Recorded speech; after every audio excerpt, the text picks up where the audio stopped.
ஆண்டவர் இயேசு கிறிஸ்துவில் அன்புமிக்க சகோதரர்களே, சகோதரிகளே, அன்பான இணையதள நண்பர்களே, உங்கள் அனைவரையும் பாஸ்கா காலத்தின் 6வது ஞாயிற்றுக்கிழமையில் நம் ஆண்டவர் இயேசு கிறிஸ்துவின் நாமத்தில் வாழ்த்தி வரவேற்பதில் பெருமகிழ்வு அடைகின்றேன். இன்றைய இறைவார்த்தை வழிபாட்டை நாம் சிந்தித்து பார்க்கும் பொழுது, குறிப்பாக இன்றைய நற்செய்தி வாசகம் நம் ஒவ்வொருவரையும் ஆண்டவர் இயேசு கிறிஸ்துவின் நண்பர்களாய் வாழ்வதற்கு அழைப்பு விடுக்கின்றது. இதற்கு நாம் என்ன செய்ய வேண்டும், இதற்கான நிபந்தனை என்ன என்பதையும் நம் ஆண்டவர் இயேசு கிறிஸ்துவே நமக்கு அழகாக எடுத்து கூறுகின்றார். நான் கட்டளையிடுவதையெல்லாம் நீங்கள் செய்யும் பொழுது நீங்கள் என் நண்பர்களாய் இருக்கின்றீர்கள் என்று ஆண்டவர் இயேசு கிறிஸ்து கூறுகின்றார். அன்பார்ந்தவர்களே, இன்றைய உலகில் நட்பு, இதை நாம் குறித்து சிந்தித்து பார்க்கும் பொழுது நம்முடைய நண்பர்களும் நம்முடைய நட்பு வட்டாரமும் தான் நமக்கு ஞாபகத்துக்கு வருகின்றன.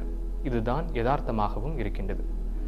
இன்றைய உலகில் நட்பு எவ்வாறு உருவாகின்றது என்பதை குறித்து நாம் சிந்தித்து பார்க்கும் பொழுது, எங்கே இருவர் ஒத்த கருத்துடையவர்களாக இருக்கின்றார்களோ, அந்த கருத்தை செயல்படுத்துகின்றார்களோ, அங்கே ஒரு நட்பு வட்டாரம் உருவாகின்றது.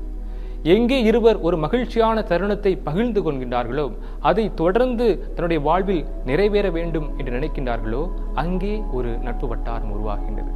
அல்லது எங்கே ஒருவர் துன்பத்தில் இருக்கும் பொழுது மற்றொருவர் கை கொடுத்து அவரை தூக்கி விடுகின்றாரோ, அவருக்கு உதவுகின்றாரோ, அங்கே ஒரு நட்பு வட்டாரம் உருவாகின்றது. ஆக இதுதான் இன்றைய உலகின் நட்பு வட்டாரமாக இருக்கின்றது.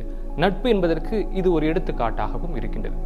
ஆனால் இதைவிடவும் மேலாக உண்மையான நட்பு என்ன என்பதை குறித்து புனித தாமஸ் அக்வினாஸ் நமக்கு அழகாக எடுத்து கூறுகின்றார்.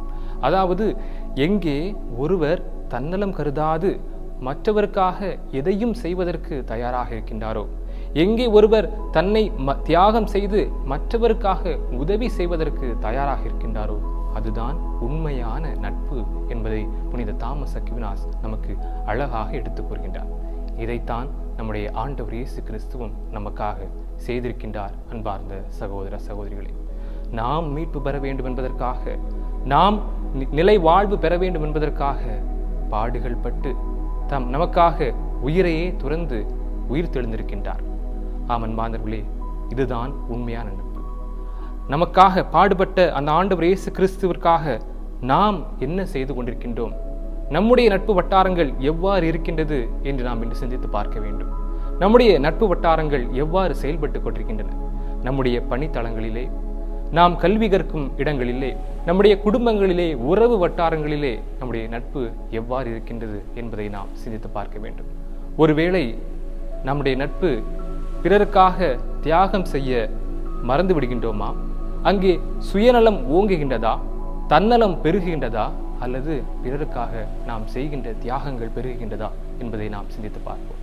ஆகவே அன்பார்ந்தவர்களே, ஆண்டவர் இயேசு நமக்கு விடுக்கின்ற அழைப்பை போல நாமும் ஒருவர் மற்றவருக்காக எதையும் செய்ய, தியாகம் செய்ய தயாராகவும், ஆண்டவருடைய வார்த்தையை தியானித்து அதை நாம் வாழ்வாக்குவோம், ஆண்டவருடைய நண்பர்களாக மாறுவோம். இறைவன் நம் ஒவ்வொருவரையும் நிறைவாக ஆசீர்வதிப்பாராக.